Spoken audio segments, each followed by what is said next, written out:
Can you be friends with your therapist? Picture this. You've been unpacking all your childhood trauma in session for months. Then one weekend, you decide to crash your friend's costume party, only to find your therapist there, dressed as a giant taco, leading the conga line. Everyone's cheering. And there you are, realizing that all your deepest secrets are known to the person in the inflatable taco suit. That's not just awkward. It's an ethical nightmare known as a dual relationship. Today we're unpacking how these boundary blurs happen, why they matter, and what every future therapist and client should know.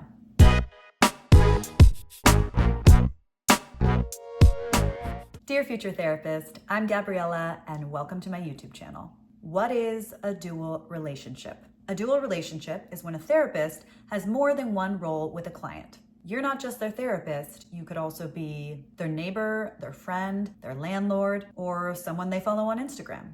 Not all dual relationships are automatically unethical, but they do require thoughtfulness, supervision, and a clear ethical lens. For example, a client invites you to their wedding.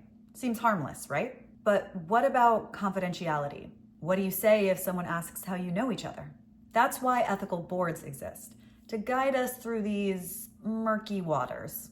CAMFT, or CAMFT, for instance, explicitly warns against borrowing money, hiring clients, engaging in business with them, or close personal relationships with them or their family members. Ethics codes exist to protect clients, not to ruin your social life. Dual relationships are risky for a few key reasons. Power imbalance. The therapist holds more power, even casually. Blurred boundaries. Are they your client or your friend? Confusion equals risk. Exploitation potential. Overlaps can cause accidental harm or increase the potential for abuse of a client. Loss of objectivity. You might avoid tough topics, over-identify, or feel guilty enforcing boundaries. Sexual relationships? Huge no-no. Therapists who have sex with clients can face severe consequences. They can be sanctioned by licensing boards, and their professional reputation can be damaged to the point where they don't get any more new clients or referrals. They could also rack up expensive legal fees. Don't have sex with your clients. And when it comes to former clients, at least 2 years must pass. And even then, it's highly discouraged. Don't have sex with your clients. Therapy puts clients in an extremely vulnerable position. Mixing personal gain with professional care is a giant recipe for disaster. In some cases, some overlap in the client-therapist relationship is unavoidable. Small towns, tight-knit communities, or marginalized groups, sometimes you can't avoid overlap entirely. In these situations, the ACA says, assess for potential harm, consult with your supervisor, get informed consent, and document everything.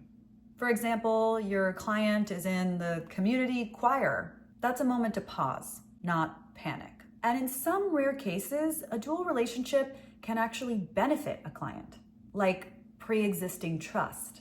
But always ask, am I meeting their needs or satisfying my own needs to feel needed?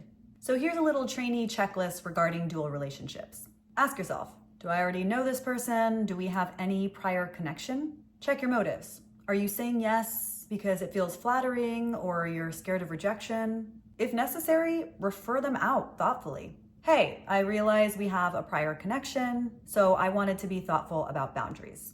Would you be open to a referral? And when in doubt, talk to your supervisor. That's what they're there for. If you've ever watched a television show or movie with a therapist in it, dual relationships are all over fictional depictions of therapists and the media.